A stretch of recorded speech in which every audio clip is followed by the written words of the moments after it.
உங்களுக்கு ஏற்கனவே குழந்தை இருக்கு, 2வது குழந்தைக்கு ட்ரை பண்றீங்க, கன்சீவ் ஆக முடியல அப்படின்னா it is called secondary infertility. I am doctor Bharathi, fertility consultant, Bharathi fertility centre. நான் இன்னைக்கு உங்களுக்கு இந்த வீடியோல பிரைமரி இன்ஃபர்டிலிட்டிக்கும் செகண்டரி இன்ஃபர்டிலிட்டிக்கும் டிஃபரன்ஸ் சொல்ல போறேன்.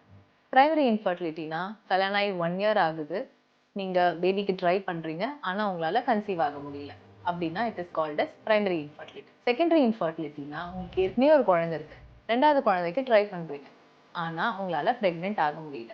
இது ஏன் டாக்டர் அப்படின்னு கேட்டீங்கன்னா, ஒண்ணு உங்க ஏஜ் ரிலேட்டடா இருக்கலாம், இல்ல ஹார்மோனல் இம்பேலன்ஸ், வெயிட் ஏதாவது அதிகமா கூடி இருக்கலாம், இல்ல ஸ்மோக்கிங், ஆல்கஹால் இந்த மாதிரி ஹேபிட்ஸ் இருந்தாலும் எக்கோட குவாலிட்டி, ஸ்பெர்மோட குவாலிட்டி குறையறதுக்கு வாய்ப்புகள் உண்டு.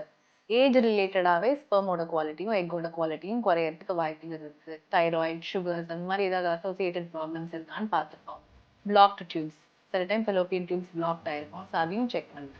இதோட குட் நியூஸ் என்னன்னா, பிரைமரி இன்ஃபர்டிலிட்டி, செகண்டரி இன்ஃபர்டிலிட்டி ரெண்டுமே ட்ரீட்டபிள் தான்.